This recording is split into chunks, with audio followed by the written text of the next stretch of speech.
Sed bienvenidos y bienvenidas una vez más aquí a vuestro canal, Microcuentos Universales. Hoy estoy aquí para presentaros una nueva entrega, en este caso una nueva historia escrita por el escritor estadounidense que me encanta, Jack London, y titulada Amor a la vida. Bueno, de este escritor, de Jack London, tenéis en mi otro canal, Cuentos Inmortales TV, subidos hasta tres cuentos, tres historias espectaculares que os las recomiendo. Una es El burlado, otra La hoguera y otra Un buen bistec. Bueno, impresionante, de verdad, son cuentos impresionantes. Y la escritura, la pluma que tiene este autor no os la podéis perder. Bueno, ¿y hoy qué os traigo? Hoy os traigo una historia en la cual yo me veo bastante representado. Bueno, no exactamente yo por mi parte, sino mi padre, ¿no? Porque es una historia de supervivencia y tenacidad del espíritu humano.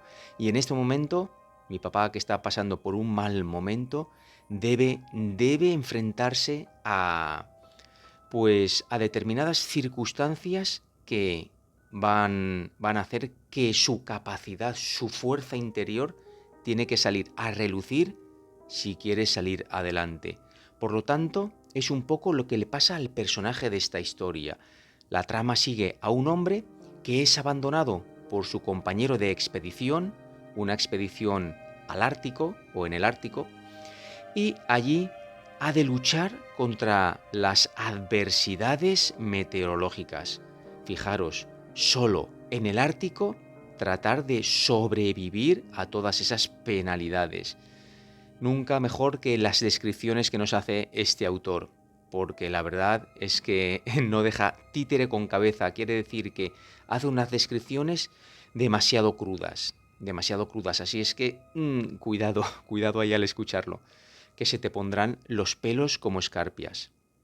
Bueno, también deciros que al final del vídeo os dejaré 4 enseñanzas que he extraído yo de este brillante texto. Espero que os guste. Mil gracias a todo el mundo por el cariño siempre que me dais, por vuestros comentarios que me dejáis. A esa gente que escucha el vídeo y no se va sin antes dejarme su like o un comentario o lo que haga falta. De verdad, muchísimas gracias.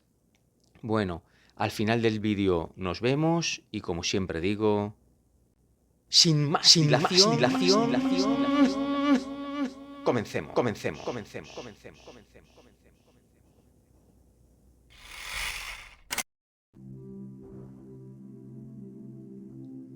Amor a la vida.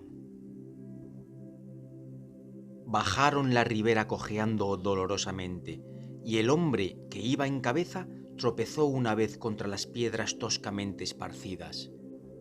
Estaban fatigados y débiles, y sus caras tenían la expresión de cansancio por esa paciencia nacida de penalidades durante tanto tiempo soportadas.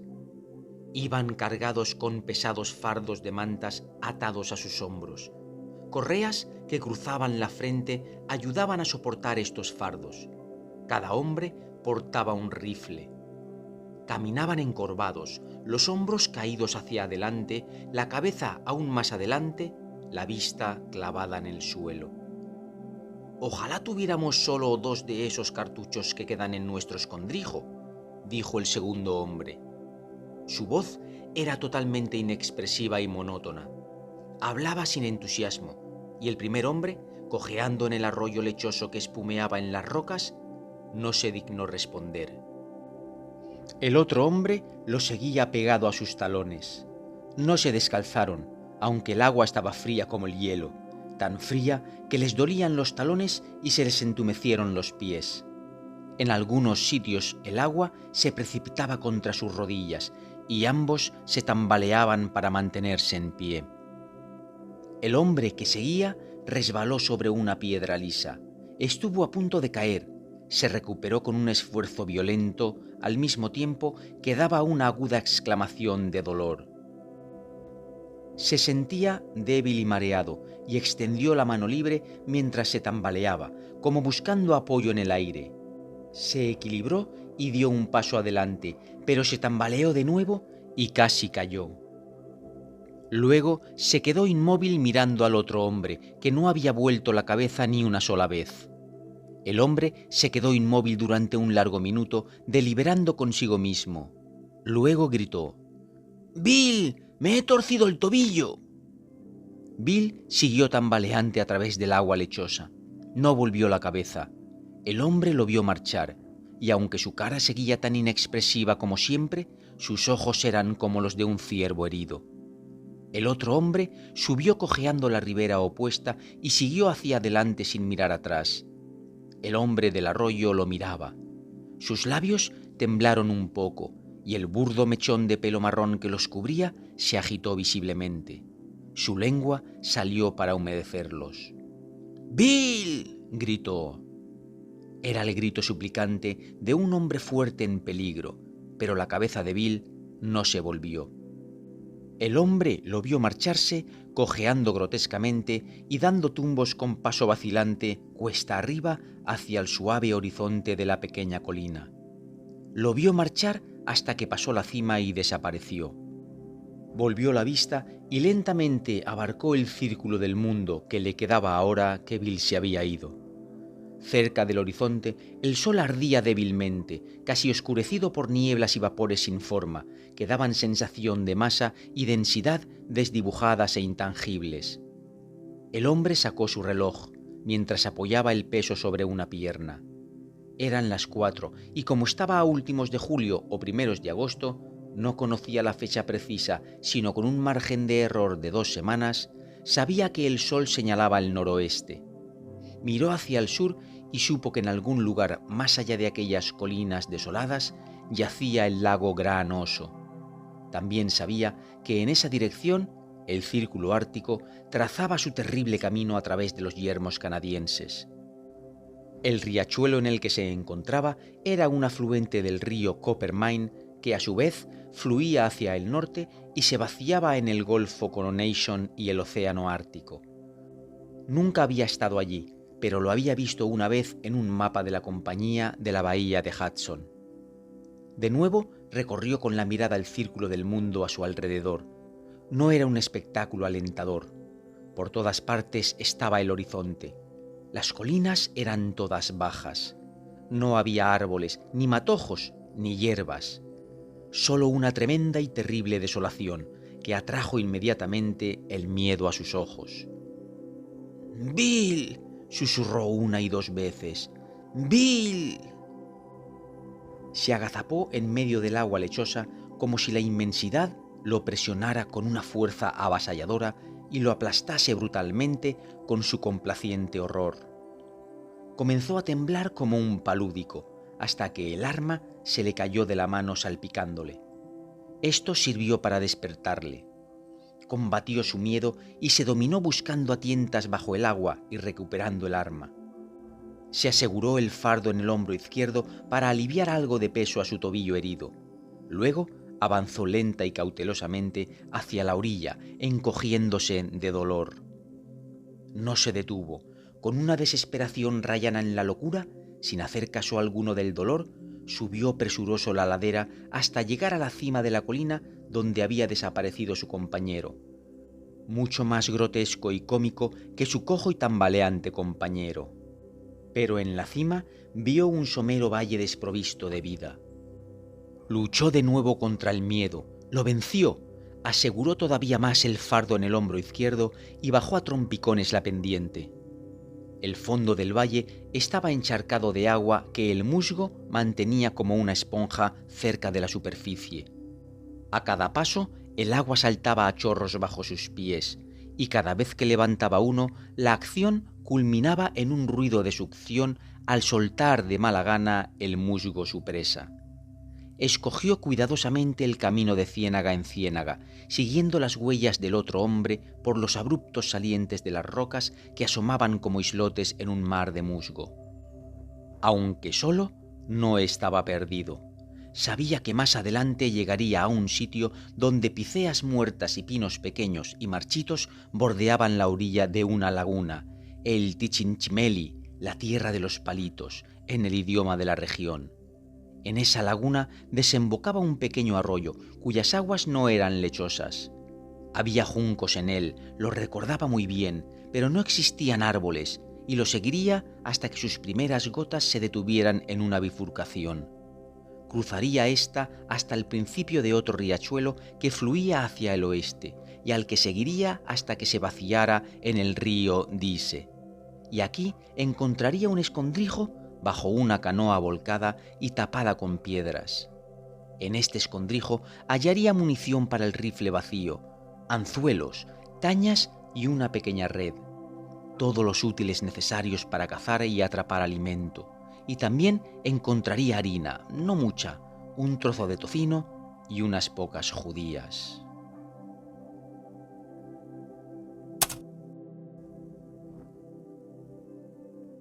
Bill lo estaría esperando allí y remaría en dirección sur, bajando por el Dise hasta llegar al lago del Gran Oso. Lo cruzarían hacia el sur, siempre hacia el sur, hasta llegar al Mackenzie. Viajarían hacia el sur, más al sur, mientras el invierno los perseguiría en vano. Se formaría hielo en los remolinos y los días se tornarían fríos y transparentes. Hacia el sur, a alguna factoría de la compañía de la bahía Hudson, donde los árboles crecían altos y abundantes y había comida sin fin. Así pensaba el hombre mientras avanzaba. Por mucho que se esforzaba con el cuerpo, otro tanto hacía con la mente, intentando imaginarse que Bill no lo había abandonado, que sin duda lo esperaría en el escondrijo. Se vio obligado a pensarlo, pues de otro modo no tendría sentido luchar y se habría tumbado a esperar la muerte.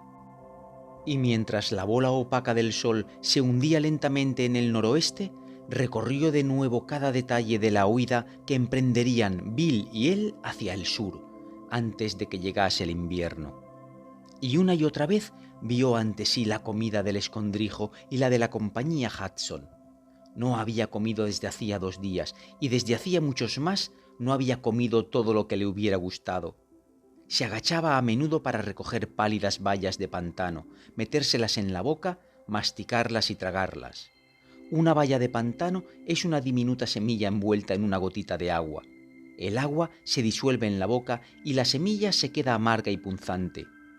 El hombre sabía que las bayas no alimentaban, pero las masticaba con paciencia, con una esperanza superior a su conocimiento y desafiadora de la experiencia. A las 9 tropezó con el saliente de una roca y se tambaleó y cayó de puro cansancio y debilidad. Permaneció tumbado cierto tiempo sobre un costado, sin moverse. Luego se desembarazó de las correas del fardo y consiguió sentarse arrastrándose con torpeza. Todavía no había oscurecido, y en el lánguido crepúsculo buscó a tientas briznas de musgo seco entre las piedras. Cuando reunió un montón, encendió una hoguera, sucia y sin llama, y colocó en ella una lata de agua para hervirla. Desató el fardo y lo primero que hizo fue contar las cerillas. Había 67, las contó 3 veces para estar seguro.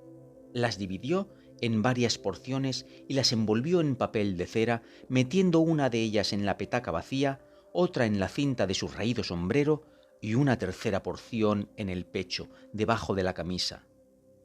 Terminado esto, le invadió el pánico, las desenvolvió todas y las contó de nuevo. Seguía habiendo 67. Secó el calzado mojado al lado del fuego. Los mocasines eran unos jirones empapados. Los calcetines, hechos con trozos de manta, estaban rotos por algunas partes y tenía los pies en carne viva y sangrando. El tobillo le producía fuertes punzadas de dolor y lo examinó. Se había hinchado hasta adquirir el grosor de la rodilla. Rasgó una tira de una de las 2 mantas y se lo vendó firmemente. Sacó otras tiras y se las lió en los pies para que le sirvieran de mocasines y de calcetines a la vez. Luego se bebió la lata de agua hirviendo, dio cuerda al reloj y se metió entre las mantas. Durmió como un muerto. La breve oscuridad de la medianoche vino y se fue. El sol salió por el nordeste. Al menos el día amaneció en ese cuadrante, pues el sol se ocultaba tras unas nubes grises. Se despertó a las 6, temblando silenciosamente boca arriba. Fijó los ojos en el cielo gris y sabía que tenía hambre. Mientras se reclinaba sobre un codo, le sorprendió un fuerte bufido y vio un caribú que lo contemplaba con curiosidad. El animal no se hallaba a más de 50 pies de distancia y al instante le cruzó por la mente la imagen y el sabor de una chuleta de caribú chisporroteando y asándose en una hoguera. Buscó mecánicamente el rifle sin balas, apuntó y apretó el gatillo. El caribú dio un bufido y escapó de un salto mientras sus pezuñas resonaban sobre las rocas al tiempo que huía. El hombre profirió una maldición y arrojó el rifle vacío. Se quejó en voz alta mientras intentaba ponerse de pie. Era una tarea lenta y ardua. Sus articulaciones parecían bisagras oxidadas. Rozaban duramente en los goznes y cada flexión y estiramiento se conseguían a base de un esfuerzo supremo de voluntad. Cuando por fin logró ponerse de pie, tardó otro minuto u otros 2 en enderezarse, para erguirse como debe hacerlo un hombre. Subió a gatas a una pequeña colina y contempló el panorama. No había árboles ni arbustos, nada excepto un océano gris de musgo apenas salpicado de piedras grises, lagunas grises y arroyos grises. El cielo era gris, no había sol ni el menor indicio de él.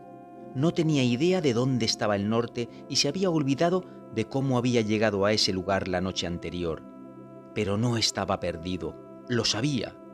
Pronto llegaría a la tierra de los palitos. Intuyó que quedaba a la izquierda, no muy lejos, tal vez al otro lado de la próxima colina. Volvió a cargarse de nuevo el fardo, se aseguró de la existencia de los 3 paquetes de cerillas, aunque no se detuvo a contarlas. Pero sí se detuvo a deliberar sobre la bolsa de piel de alce. No era grande, la podía tapar con las manos. Sabía que pesaba 15 libras, tanto como el resto del fardo, y esto le preocupaba. Finalmente la puso a un lado y empezó a liar el fardo. Se detuvo para contemplar la bolsa de piel de alce. La recogió apresuradamente, lanzando una mirada desafiante a su alrededor, como si la desolación intentara robársela. Y cuando se levantó para adentrarse en el día con paso vacilante, iba metida en el fardo que llevaba a la espalda. Se dirigió a la izquierda, deteniéndose de vez en cuando a comer bayas de pantano. El tobillo estaba rígido, la cojera era más pronunciada, pero el dolor que le producía no era nada en comparación con el dolor de estómago. Las punzadas del hambre eran agudas. Roían y roían hasta que no pudo fijar más la mente en el camino que debía seguir para llegar a la tierra de los palitos. Las bayas de pantano no aplacaban el dolor, al tiempo que le dejaban la lengua y el cielo de la boca heridos con su sabor irritante.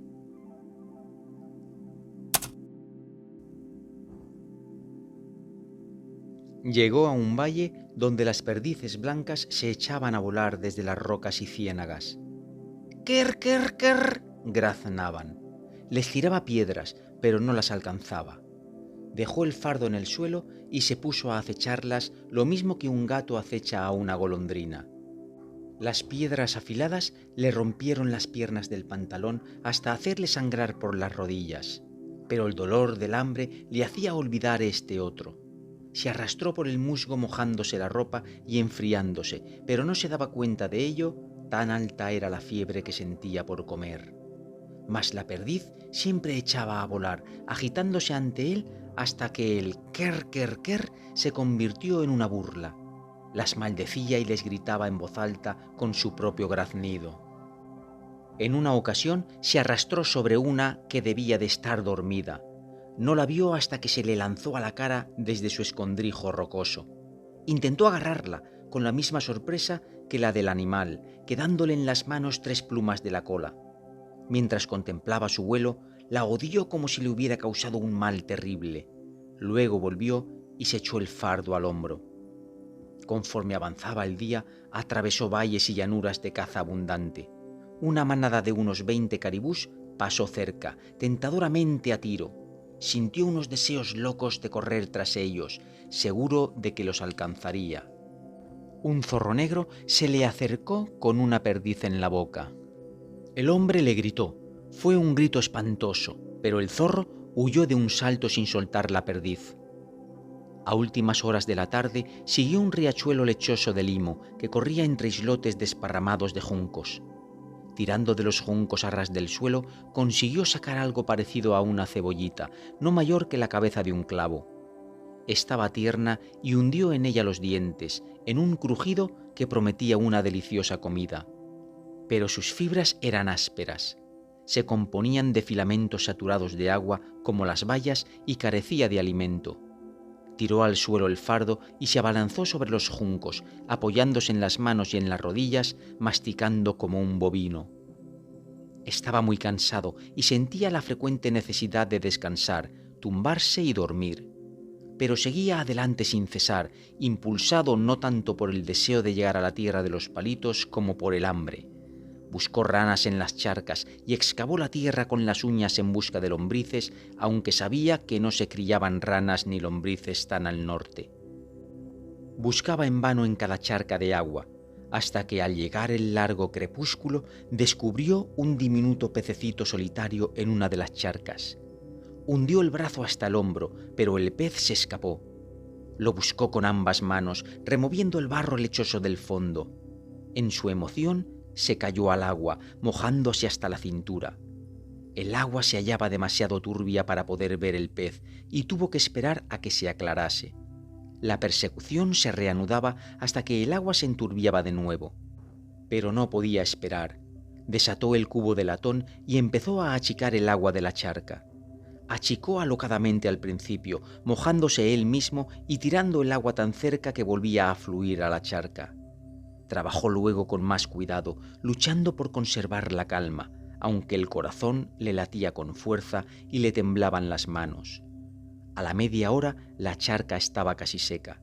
No quedaba ni una lata de agua, pero no había ningún pez.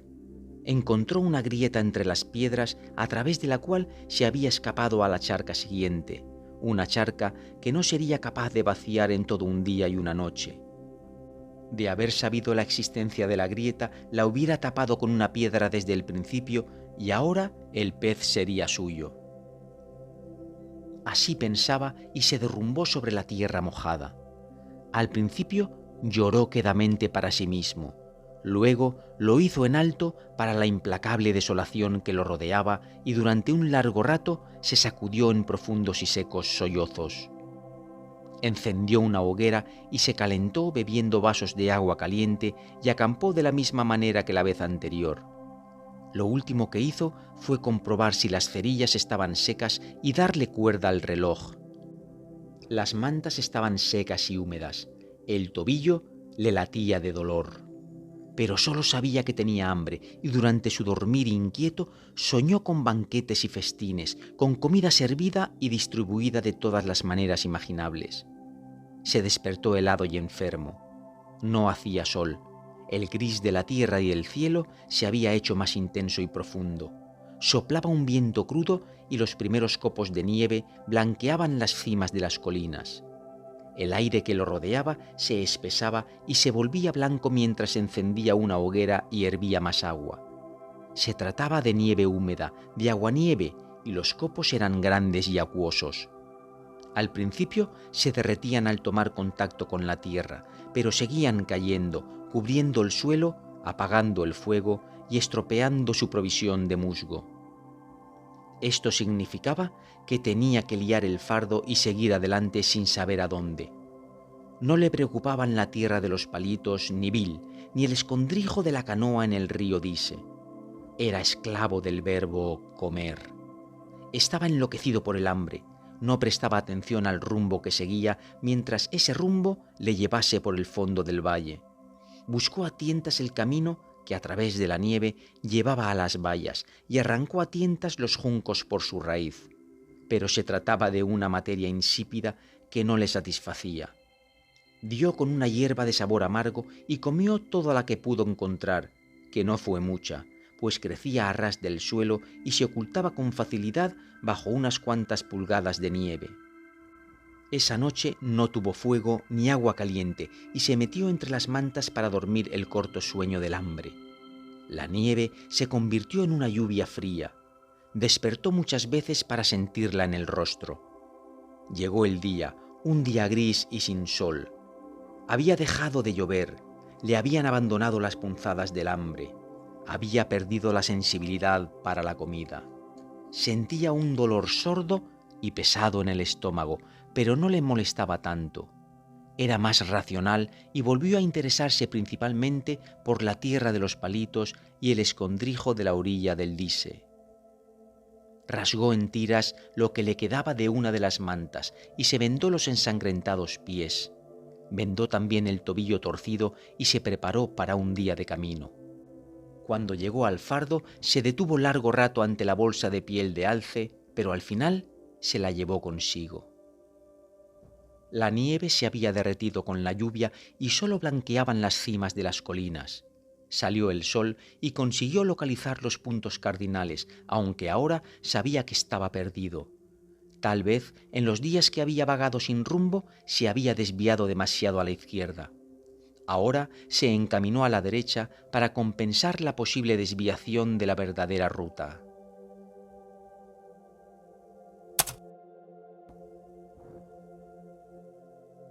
Aunque las punzadas del hambre no eran ya tan agudas, notó que estaba débil. Tenía que descansar con frecuencia, momentos en que atacaba las bayas y los islotes de juncos.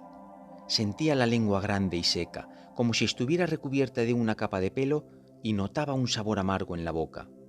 El corazón le ocasionaba muchos problemas. Tras caminar unos minutos, empezaba un implacable tum, tum, tum, para brincar luego en una dolorosa agitación de latidos que le sofocaban y le producían debilidad y mareo. A mediodía encontró 2 pececillos en una gran charca. Era imposible vaciarla, pero estaba más tranquilo y consiguió capturarlos con su cubo de latón. No eran mayores que su dedo meñique, pero no sentía demasiada hambre. El dolor sordo del estómago era cada vez más tenue y apagado. Parecía como si se durmiera.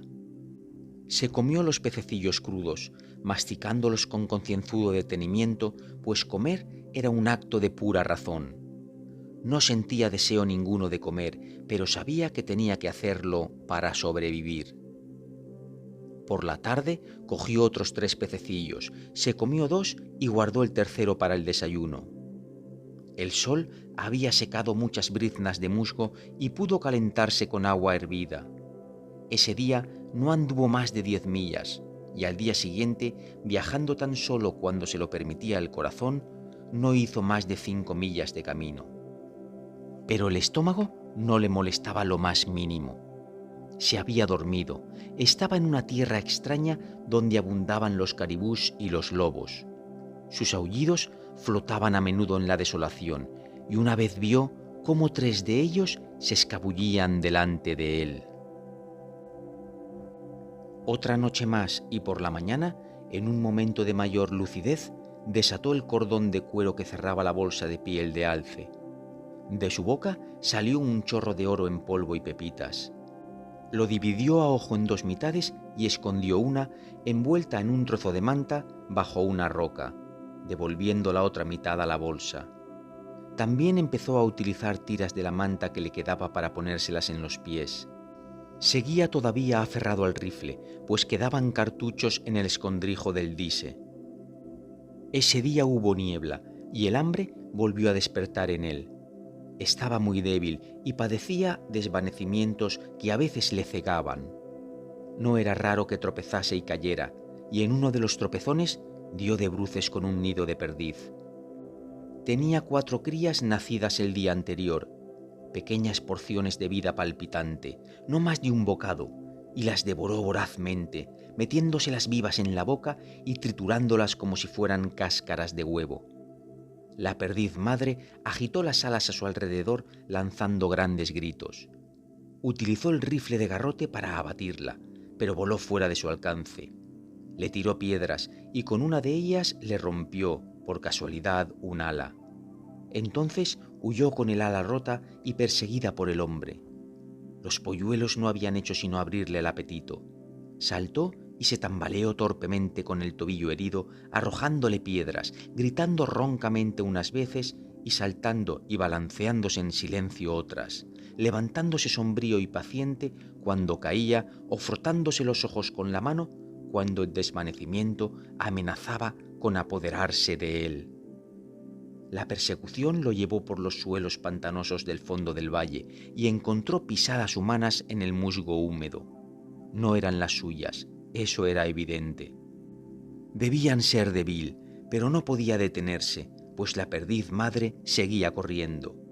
Primero la cazaría, luego volvería para investigar. Consiguió agotar a la perdiz madre, pero también él quedó agotado. Ella yacía jadeante sobre un costado. Él yacía jadeante sobre un costado a unos 12 pies de distancia e incapaz de arrastrarse hasta ella. Y cuando él se recuperó, también se recuperó ella, saltando fuera de su alcance al extender una mano hambrienta. Se reanudó la persecución. Llegó la noche y ella escapó. Tropezó exhausto y cayó de cabeza, cortándose la mejilla con el fardo de la espalda. Permaneció inmóvil largo rato, luego se volvió sobre un costado, le dio cuerda al reloj y se quedó allí hasta la mañana siguiente. Otro día de niebla. La mitad de la manta había desaparecido en el vendaje de los pies. No fue capaz de dar con las huellas de Bill. No importaba. El hambre le impulsaba a seguir adelante y se preguntaba si Bill también estaría perdido. A mediodía, el peso del fardo se hizo demasiado opresivo. Volvió a dividir el oro, pero esta vez tiró sencillamente la mitad al suelo. Por la tarde tiró el resto, quedándose solamente con media manta, el cubo y el rifle. Comenzó a torturarle una alucinación. Tenía la seguridad de que le quedaba un cartucho. Estaba en la recámara del rifle y se le había pasado por alto. Por otro lado, sabía que la recámara estaba vacía, pero la alucinación persistía. Luchó contra ella durante horas. Luego abrió de golpe el rifle y se enfrentó con el vacío. Su desilusión fue tan amarga como si en realidad esperase encontrar el cartucho. Avanzó penosamente durante media hora y volvió a presentarse la alucinación. Luchó otra vez contra ella hasta que, sin poderse desprender de ella, por puro alivio, abrió el rifle para convencerse de su error. La mente vagaba a veces por extraños caminos, pero él avanzaba penosamente como un autómata, mientras extrañas ideas y fantasías le roían como gusanos el cerebro. Pero estos delirios eran breves, ya que las punzadas del hambre lo retraían a la realidad. Una vez salió de golpe de uno de ellos al contemplar un espectáculo que casi lo hizo desmayarse. Se tambaleó como un borracho para no caer al suelo. Ante él había un caballo. ¡Un caballo! No podía creérselo. Una densa niebla le cubría los ojos y le salpicaba con brillantes puntitos de luz. Se los frotó salvajemente para aclarar la vista, y vio no un caballo, sino un gran oso marrón. El animal lo contemplaba con belicosa curiosidad. Antes de darse cuenta de lo que hacía, el hombre casi se había llevado el rifle al hombro. Lo bajó y desenfundó el cuchillo de monte, metido en una funda de cuerdas que llevaba en la cadera. Recorrió el borde del cuchillo con el pulgar. Estaba afilado. La punta también estaba afilada. Se lanzaría contra el oso y lo mataría, pero su corazón inició el amenazante tum, tum, tum. Siguieron los alocados saltos y la agitación de latidos, la opresión en la frente como si tuviera un cincho de hierro y el vértigo que se deslizaba en el cerebro.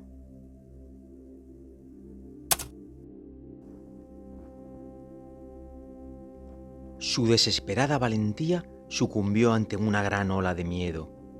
¿Y si le atacaba el animal con lo débil que estaba? Se irguió todo lo que pudo, sujetó con fuerza el cuchillo y miró fijamente al oso. Este avanzó torpemente unos pasos, se levantó sobre sus patas traseras y ensayó un gruñido. Si el hombre echaba a correr, él lo perseguiría. Pero el hombre no se movió. Lo animaba el valor que da el miedo. También este gruñía de manera salvaje, terrible, expresando en voz alta el terror inherente a la vida, afincado en las raíces más profundas de la vida misma. El oso se hizo a un lado, gruñendo de modo amenazador, horrorizado ante aquella misteriosa criatura que se alzaba viva y sin temor. Pero el hombre no se movió, se quedó quieto como una estatua hasta que pasó el peligro y luego se derrumbó en el musgo húmedo de un ataque de temblores. Se tranquilizó y siguió adelante con un nuevo temor. No era el miedo a morir pasivamente de hambre, sino a morir violentamente antes de que el hambre agotara la última pizca de fuerza que le impulsaba a sobrevivir. Había lobos. Sus aullidos cruzaban la desolación de un lado a otro, tejiendo en el aire una red amenazadora, tan tangible que se encontró con los brazos levantados en un intento por apartarla, como si se tratase de las paredes de una tienda de campaña azotada por el viento. Los lobos se le cruzaron por el camino una y otra vez en manadas de 2 a 3, pero se mantenían alejados. No eran suficientes y además buscaban caribú que no luchaba, mientras que esta extraña criatura que andaba erecta podría morder y arañar. A últimas horas de la tarde se encontró unos huesos desperdigados donde los lobos habían efectuado una matanza. Una hora antes, esos restos habían sido una cría de caribú que coceaba y corría llena de vida. Contempló los huesos limpios y pulidos, rosados por las células de vida que aún no habían muerto. Tal vez le ocurriera lo mismo a él antes de que finalizase el día. Así era la vida, ¿no? Algo vano y pasajero. Solo la vida sentía el dolor. En la muerte no existía el dolor. Morir era dormirse. Significaba el fin, el descanso. Entonces, ¿por qué se negaba a morir? Pero no moralizó por mucho tiempo. Se agazapó en el musgo con un hueso en la boca, chupando las briznas de vida que aún lo teñían de rosa pálido. El dulce sabor a carne, tenue y esquivo, casi un recuerdo, lo enloquecía. Apretaba las mandíbulas contra los huesos y masticaba. Unas veces era el hueso el que se rompía, otras veces se rompían sus dientes. Luego machacó los huesos con piedras hasta convertirlos en pulpa y se los tragó. En las prisas también se golpeó los dedos y por un momento se sorprendió ante el hecho de que los dedos no le dolieran mucho al pillárselos con la piedra. Vinieron días terribles de nieve y lluvia. No sabía cuándo acampaba ni cuándo levantaba el campamento. Viajaba de noche tanto como de día. Descansaba cuando caía, se arrastraba cuando la poca vida que le quedaba ardía con menos fuerza. Ya no avanzaba como un ser humano. Lo que lo impulsaba era la vida que se negaba a morir en él. Ya no sufría. Los nervios se le habían embotado, entumecido, mientras que su mente se llenaba de extrañas fantasías y sueños deliciosos. Siguió chupando y masticando los huesos de la ternera de caribú, cuyos últimos restos había recogido y llevado con él. No cruzó más colinas ni divisorias, sino que seguía automáticamente una gran corriente que discurría por un valle ancho y somero. No veía la corriente ni el valle, solo veía visiones. Alma y cuerpo andaban o se arrastraban juntos, pero separados, tan fino era el hilo que los unía. Despertó lúcido, tumbado de espaldas en una repisa rocosa. El sol lucía radiante y cálido. Oyó a lo lejos el mugido de las crías de caribú. Tenía conciencia de unos vagos recuerdos de lluvia, viento y nieve, pero no sabía si la tormenta le había azotado durante 2 días o 2 semanas. Durante cierto tiempo yació quieto, mientras el afable sol se vertía sobre él y saturaba de calor su miserable cuerpo. Bonito día, pensó. Tal vez lograra situarse. Con un penoso esfuerzo rodó sobre un costado. A sus pies fluía un río ancho y perezoso. Le sorprendió el hecho de que le fuera desconocido.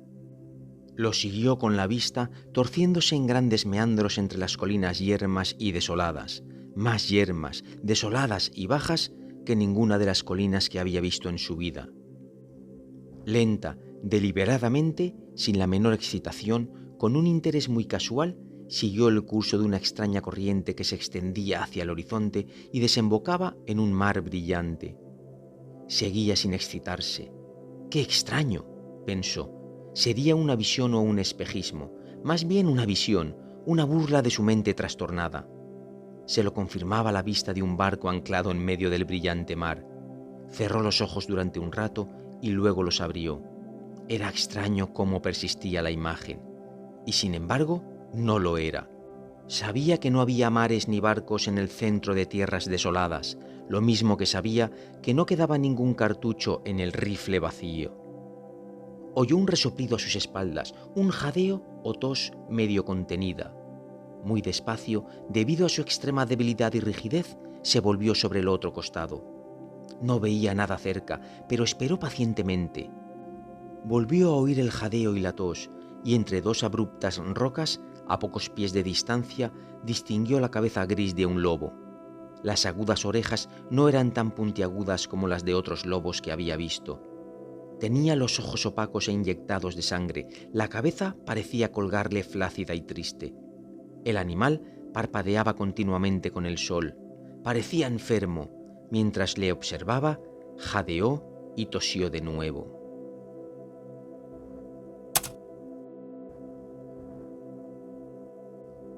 Esto al menos era real, pensó, y se volvió del otro lado para poder ver la realidad del mundo que antes le había ocultado el espejismo. Pero el mar aún brillaba a lo lejos y el barco se distinguía perfectamente. ¿Era una realidad después de todo? Cerró los ojos durante un largo rato y meditó, y entonces comprendió. Había avanzado hacia el noreste, alejándose de la divisoria del río Dise y adentrándose en el valle del Coppermine. Este río ancho y perezoso era el Coppermine. Ese mar brillante era el océano Ártico. Ese barco era un ballenero que se había desviado hacia el este, muy hacia el este de la desembocadura del Mackenzie, y yacía anclado en el Golfo de Coronation. Recordó el mapa que había visto hacía mucho tiempo en la compañía de la bahía de Hudson, y todo le pareció claro y razonable. Se sentó y volvió la atención a los asuntos inmediatos. Había desgastado las tiras de manta y los pies eran muñones informes en carne viva. Su última manta había desaparecido. Le faltaban el rifle y el cuchillo. Había perdido el sombrero en alguna parte con el paquete de cerillas bajo la cinta, pero las cerillas que llevaba en el pecho estaban a salvo y secas dentro de la bolsa de tabaco y envueltas en el papel de cera. Miró el reloj. Marcaba las 11:30 y aún funcionaba. Evidentemente no había dejado de darle cuerda. Estaba tranquilo y sosegado. Aunque extremadamente débil, no sentía dolor. No sentía hambre. Ni siquiera le agradaba la idea de comida, y todo lo que hacía era por puro razonamiento. Rasgó las perneras del pantalón hasta las rodillas y se vendó los pies. De algún modo se las había arreglado para conservar el cubo. Bebería un poco de agua caliente antes de comenzar lo que preveía que iba a ser un viaje terrible hasta el barco. Sus movimientos eran lentos. Temblaba como un palúdico. Cuando comenzó a recoger musgo seco, descubrió que no podía levantarse. Lo intentó una y otra vez y al final se conformó con moverse a gatas.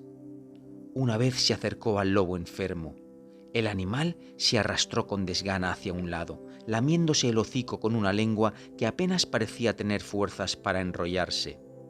El hombre notó que la lengua no era del color rojo normal y sano. Era de un color marrón amarillento y parecía recubierta de una mucosa áspera y medio seca. Después de beberse un cuartillo de agua caliente, descubrió que era capaz de levantarse e incluso andar como se puede suponer que anda un moribundo. Cada minuto, poco más o menos, se veía obligado a descansar. Sus pasos eran débiles y vacilantes, y esa noche, cuando el mar brillante desapareció en la oscuridad, sabía que no se había acercado a él más de 4 millas. Durante toda la noche escuchó la tos del lobo enfermo y de vez en cuando los mugidos de las crías de caribú.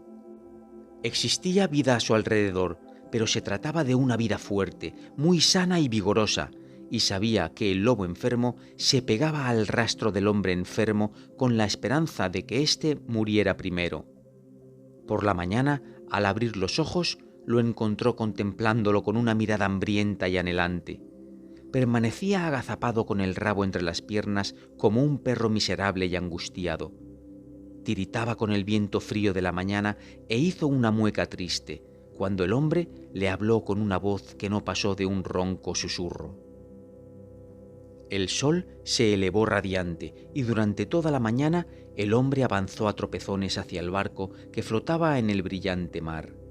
La temperatura era perfecta.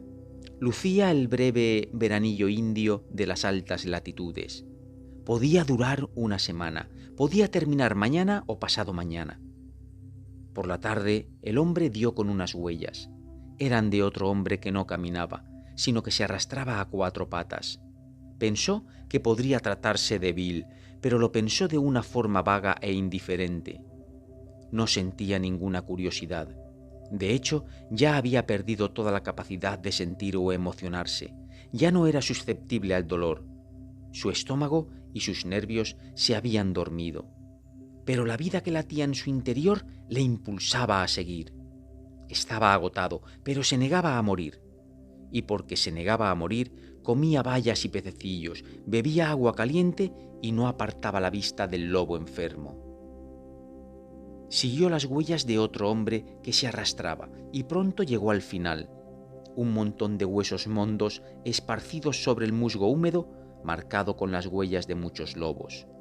Vio una bolsa de piel de alce igual que la suya, desgarrada por dientes afilados. La recogió, pero pesaba demasiado para sus débiles dedos. Bill la había llevado hasta el final. Ahora se reiría de Bill. Él sobreviviría y la llevaría hasta el barco del mar brillante. Su carcajada resonó ronca y terrible, como el graznido de un cuervo, y el lobo enfermo le acompañó aullando lúgubremente. El hombre se detuvo de repente.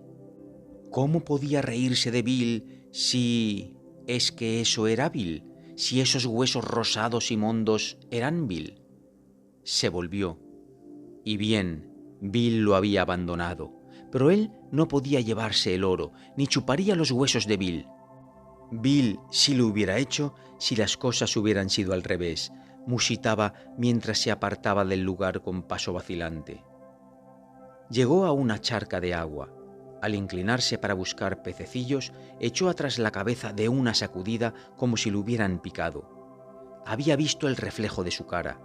Era tan horripilante que despertó su sensibilidad el tiempo suficiente para sobresaltarse. Había 3 pececillos en la charca, demasiado grande para vaciarla, y tras varios intentos infructuosos para cogerlos con el cubo, desistió. Tenía miedo de que, por su gran debilidad, cayera y se ahogara. Por eso mismo no se fió de sí mismo para subirse a uno de los troncos que llenaban los bancos de arena y dejarse arrastrar corriente abajo. Aquel día redujo en 3 millas la distancia que lo separaba del barco. Al día siguiente, 2, pues ahora iba a rastras, lo mismo que Bill, y al final del 5.º día descubrió que el barco se hallaba a unas 7 millas de distancia y que era incapaz de recorrer 1 milla por día. Pero el verano indio continuaba y siguió arrastrándose, desvaneciéndose y rodando, con el lobo enfermo tosiendo y jadeando siempre a sus talones.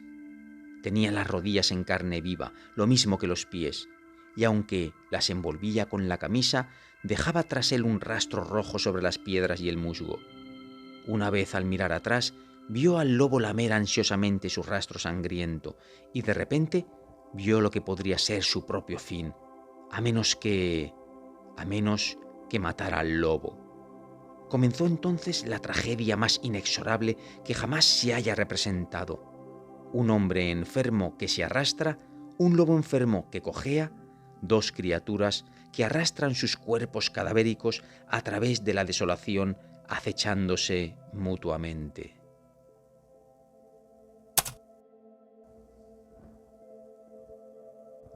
De haber sido un lobo sano, no le habría importado tanto al hombre, pero le asqueaba la idea de ser alimento para el estómago de aquel bulto tan repugnante y medio muerto. Todavía le quedaban remilgos. Su mente había comenzado a vagar de nuevo y a distraerse con alucinaciones, mientras sus intervalos de lucidez eran más escasos y breves. Una vez se despertó de un desvanecimiento al oír un resoplido cerca de su oído. El lobo dio un salto para atrás, perdió el equilibrio y se cayó a causa de su debilidad. Era ridículo, pero no le divertía, ni siquiera sentía miedo. Estaba demasiado cansado para eso. Pero su mente seguía lúcida por el momento y se puso a pensarlo. El barco no se hallaba a más de 4 millas. Podía distinguirlo claramente cuando se frotaba los ojos para deshacerse de la niebla que los cubría, y podía ver la vela de una pequeña barca que surcaba el agua del mar brillante. Pero nunca podría recorrer a rastras esas 4 millas. Lo sabía y aceptaba este hecho con toda tranquilidad. Sin embargo, quería vivir. No era lógico que tuviera que morir después de todo lo que había sufrido. El destino le pedía demasiado. Y en cuanto a morir, se negaba a ello. Tal vez fuese una completa locura, pero desafiaba a la muerte en sus mismas garras y se negaba a morir. Cerró los ojos y se tranquilizó tomando infinitas precauciones. Se revistió de fuerza para mantenerse a flote en la sofocante languidez que lo inundaba como una marea ascendente por todos los poros de su ser. Era algo muy parecido a un mar, esa languidez mortal que se alzaba y ahogaba paulatinamente su conciencia. A veces se veía sumergido en él, nadando con torpes brazadas a través del olvido, y de nuevo, por alguna extraña alquimia del espíritu, encontraría otra brizna de voluntad y resurgiría reforzado. Permaneció de espaldas e inmóvil y podía oír cómo cada vez se acercaba más la jadeante respiración del lobo enfermo. Se acercaba cada vez más durante una infinidad de tiempo, pero seguía inmóvil. Lo sentía junto a su oreja. La lengua seca le rozó la mejilla, como si fuese un papel de lija. Lanzó las manos contra el lobo, o al menos ese fue su intento. Los dedos se curvaron como garras, pero solo atraparon el aire. La velocidad y la exactitud necesitan fuerza, y el hombre carecía de ella. La paciencia del lobo era terrible, pero la del hombre no lo era menos. Durante medio día yació inmóvil, luchando contra la inconsciencia y esperando la cosa que quería alimentarse de él y de la que él quería alimentarse. A veces el lánguido mar le invadía y soñaba largos sueños, pero en todo momento, en el sueño y en la vigilia, esperaba la jadeante respiración y la áspera caricia de la lengua. Dejó de oír la respiración y se deslizó lentamente de algún sueño para sentir la lengua en su mano. Esperó. Los colmillos le oprimieron suavemente. Aumentó la presión. El lobo aplicaba sus últimas fuerzas en su afán por hundir los dientes en la comida por la que tanto había esperado. Pero el hombre había esperado mucho y la mano lacerada se cerró en las mandíbulas. Poco a poco, mientras el lobo luchaba débilmente y la mano le aferraba débilmente, la otra mano se acercó para agarrarlo. 5 minutos más tarde, todo el peso del hombre estaba encima del lobo. Carecía de fuerza suficiente para ahogarlo, pero su cara se apretaba contra la garganta del lobo y la boca del hombre estaba llena de aire. Al cabo de media hora sintió un cálido goteo en su garganta. No era nada agradable. Era como si plomo derretido le entrase a la fuerza en el estómago, y esa fuerza solo se debía a su voluntad. Más tarde, el hombre se tendió boca arriba y durmió. El ballenero Bedford albergaba a algunos miembros de una expedición científica. Desde la cubierta divisaron un objeto extraño en la costa. Se movía por la playa hacia el agua. Eran incapaces de clasificarlo, y siendo hombres de ciencia, se metieron en una chalupa y se acercaron a investigar. se encontraron con un ser vivo que apenas podía denominarse hombre. Estaba ciego e inconsciente. Se arrastraba por el suelo como una monstruosa lombriz. La mayor parte de sus esfuerzos eran infructuosos, pero persistía en ellos. Se contorsionaba, retorcía y, en el mejor de los casos, avanzaba unos cuantos pies por hora. 3 semanas más tarde, el hombre yacía en una litera del ballenero Bedford y, con las lágrimas surcándole las enjutas mejillas, contó quién era y lo que había sufrido. También balbuceó algunas incoherencias acerca de su madre, del soleado sur de California y de un hogar entre naranjos y flores. No transcurrieron muchos días antes de que pudiera sentarse a la mesa con los científicos y los oficiales del barco. Se regocijaba ante el espectáculo de tanta comida, observándola ansiosamente, mientras desaparecía en las bocas de los demás. A cada bocado se reflejaba en sus ojos una expresión de profundo pesar. Estaba bastante cuerdo y, sin embargo, a la hora de comer, odiaba a todos los hombres. Le perseguía el temor de que la comida no duraría. Le preguntaba al cocinero, al camarero de a bordo, al capitán por las provisiones. Lo tranquilizaron incontables veces, pero no los podía creer y fisgoneó astutamente por la despensa para comprobarlo por sí mismo. Notaron que el hombre engordaba. Cada día se le notaba más. Los científicos negaban con la cabeza y teorizaban. Le limitaron la comida, pero seguía engordando y se hinchó prodigiosamente por debajo de la camisa. Los marineros se sonreían, ellos lo sabían, y cuando los científicos se pusieron a vigilarlo, también lo supieron. Le vieron deslizarse después del desayuno hacia un marinero con la mano extendida como un mendigo. El marinero le sonrió y le dio un trozo de galleta. Lo cogió codiciosamente, lo miró como un avaro hace con el oro y se lo metió debajo de la camisa. Otros marineros hicieron lo mismo. Los científicos fueron prudentes. Le dejaron solo. Registraron a escondidas su litera.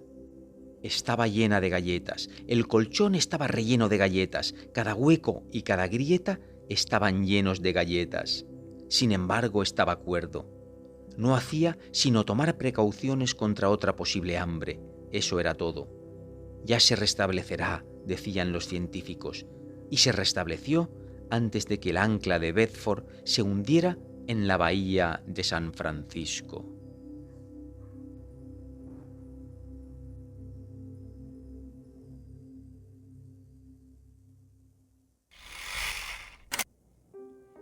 Queridos oyentes de Microcuentos Universales, hasta aquí este cuento, pero no os vayáis, porque ahora viene, para mí, lo mejor. Vamos a rescatar, vamos a extraer esas 4 enseñanzas que creo yo que más fuerza tienen en este relato. Bien, si os ha gustado, no dejéis de dejarme vuestro like, por favor, mostrarme vuestro cariño a través de un comentario de lo que queráis. Y nada, estas son esas 4 enseñanzas. Primera, resiliencia y perseverancia. La historia destaca la importancia de la resiliencia y la capacidad de seguir adelante a pesar de las dificultades. El protagonista nunca se rinde a pesar de enfrentar desafíos aparentemente insuperables. La siguiente enseñanza es la fuerza del espíritu humano. La tenacidad y la fuerza de voluntad del hombre demuestran que el deseo de vivir puede superar muchas adversidades. Es un recordatorio de la capacidad humana para encontrar fuerzas en los momentos más oscuros. Tercera enseñanza. La lucha por la supervivencia. El cuento ilustra la cruda realidad de la supervivencia en la naturaleza. Muestra cómo en situaciones extremas las prioridades humanas se simplifican, centradas únicamente en la lucha por continuar con vida.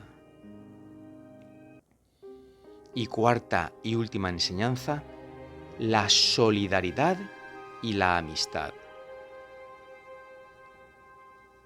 A pesar de ser abandonado, el hombre no alberga resentimiento hacia su compañero.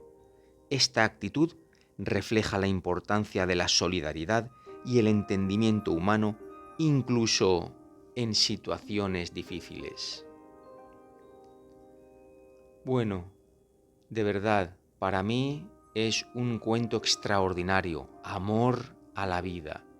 ¿Tenéis vosotros amor a la vida? ¿De verdad amáis la vida? Os lo pongo más difícil. ¿En momentos complicados seguís amando a la vida? ¿Dais gracias cada día por haberos despertado y tener la oportunidad de seguir viviendo?